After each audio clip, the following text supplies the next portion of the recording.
Passionnés et créateurs, bonjour à vous. Nous nous retrouvons aujourd'hui pour une recette qui peut se manger aussi bien froide que chaude, le velouté de courgettes. Passons de suite aux ingrédients et à la préparation. Pour 6 personnes, il vous faudra 4 belles courgettes, du bouillon de volaille, du kiri, du fromage fondu donc, ou de la vache kiri, 30 centilitres de crème liquide, du sel, du poivre, et plus ou moins 1 litre d'eau. Tout dépendra de la taille de vos courgettes. Nous commençons par détailler nos courgettes.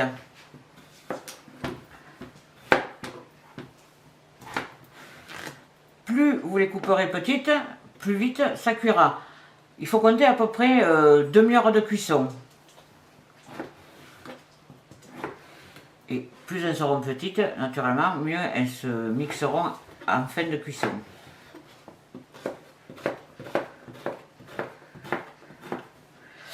Alors j'ai préparé une marmite, je mets mes morceaux de courgettes dedans directement. Les courgettes ont été lavées, vous n'avez pas besoin ni de les peler ni de les épépiner parce que maintenant les courgettes vendues dans le commerce n'ont pas beaucoup de graines. Maintenant, si vous avez des courgettes du jardin, il y a des chances pour qu'il faille enlever une partie des graines ici, mais là dans ce cas là c'est pas la peine. Répéter l'opération naturellement pour les 4 courgettes. Une fois que vos courgettes sont coupées, vous mettez de l'eau pour couvrir. Alors quand je disais plus ou moins 1 litre, parce que ça dépend quand même de la taille des courgettes, donc vous voyez ici, enfin vous voyez peut-être pas, mais ça ne couvre pas tout à fait. Donc je vais rajouter un peu d'eau. Une trentaine de centilitres de plus. Alors, je vous ai parlé pendant la présentation des ingrédients du sel et du poivre. Ça, c'est pour rectifier l'assaisonnement en fin de cuisson. Pour la cuisson, vous pouvez mettre du gros sel. Une petite poignée. Au bouillon cube, pardon.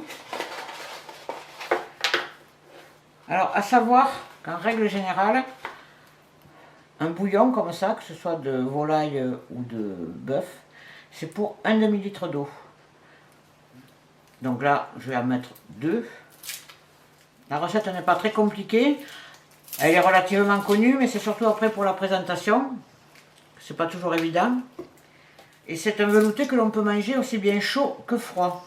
On est plaisant à ma fille qui, elle, mange tout chaud, même le gazpacho. Non, je rigole, elle ne mange pas le gazpacho. Voilà. Maintenant, nous allons mettre en cuisson. À ébullition, on réduit le feu et on laisse, je vous dis, à peu près demi-heure. Les courgettes cuisent très vite. Et après, en fin de cuisson, je vais mixer au Thermomix. Mais je vous expliquerai ça en fin de cuisson, même si je ne vous montre pas comment je le mixe, parce que bon, mixer dans un mixeur, dans un Thermomix ou dans un blender, on sait ce que c'est. On peut aussi le faire à la girafe, mais ce sera beaucoup moins fin, donc il vaut mieux un blender ou un Thermomix. Voilà, c'est parti pour demi-heure de cuisson. Pendant que les courgettes cuisent, je vais faire une crème fouettée. Donc ça porte bien son nom, c'est une crème fouettée, c'est-à-dire que c'est de la crème liquide qu'on va monter au fouet. Alors au fouet à main si on en a envie, mais il faut être patient. Au batteur électrique classique ou là comme moi au Kenwood.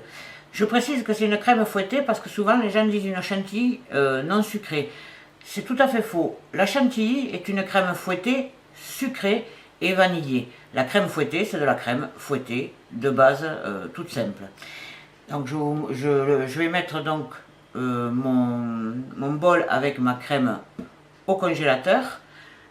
Comme je vous ai déjà expliqué, si vous n'avez pas de congélateur, minimum au frigo pendant une dizaine de minutes avec le fouet. Comme ça, ça monte plus vite et la crème se tient mieux. Voilà, on se retrouve dans une petite demi-heure.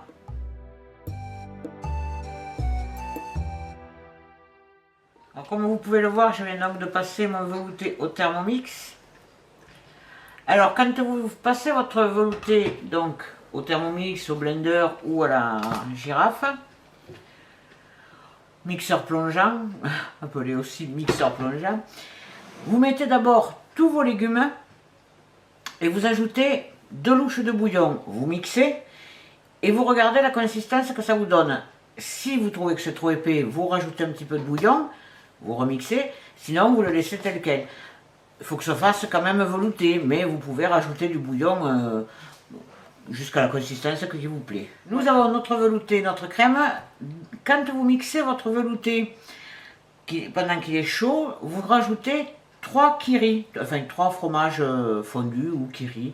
Bon, après vous pouvez en rajouter 4 ou 5 si vous préférez que ce soit plus onctueux. Mais avec 3 en principe ça suffit. Vous pouvez, si vous n'avez pas de kiri mais que vous avez de la crème épaisse, mettre de la crème épaisse ou du mascarpone.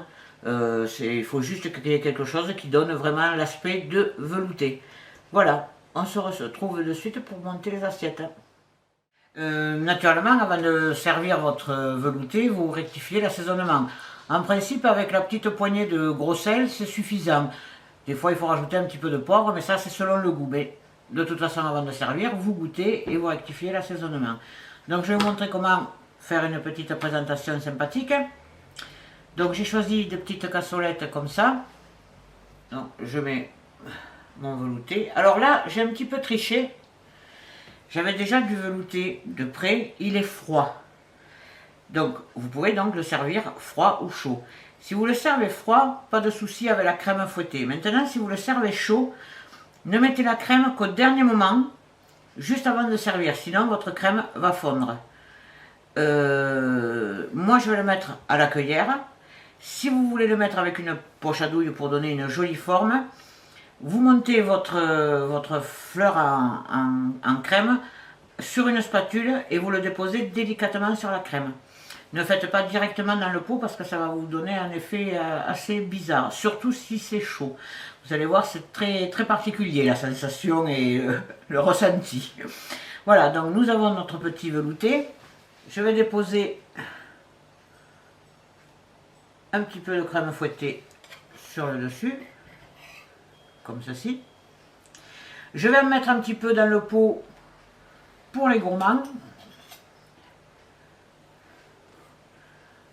Alors là par contre si vous voulez le faire à la poche à douille, naturellement il n'y a pas de souci. Et maintenant dessus vous pouvez mettre soit du curry, enfin une épice quelconque, du curry, du tandoori, quelque chose d'un peu coloré quand même, n'allez pas mettre des épices qui ne ressemblent à rien.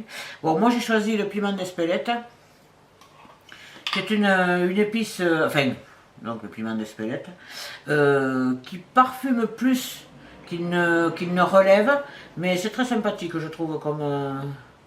Et voilà, votre velouté est prêt. Je vous souhaite un bon appétit, régalez-vous, et puis vous me direz ce que vous pensez de cette recette sur un commentaire. Merci à tous d'avoir regardé ma vidéo. N'hésitez pas à me poser des questions et à me dire en commentaire ce que vous avez pensé de cette recette. Je vous invite à nous suivre sur le blog et les réseaux sociaux que vous pouvez retrouver dans la description de la vidéo. A bientôt pour de nouvelles gourmandises, et pour paraphraser le chef qui m'a donné envie de cuisiner, je veux bien sûr parler du grand Joël Robuchon. Bon appétit bien sûr.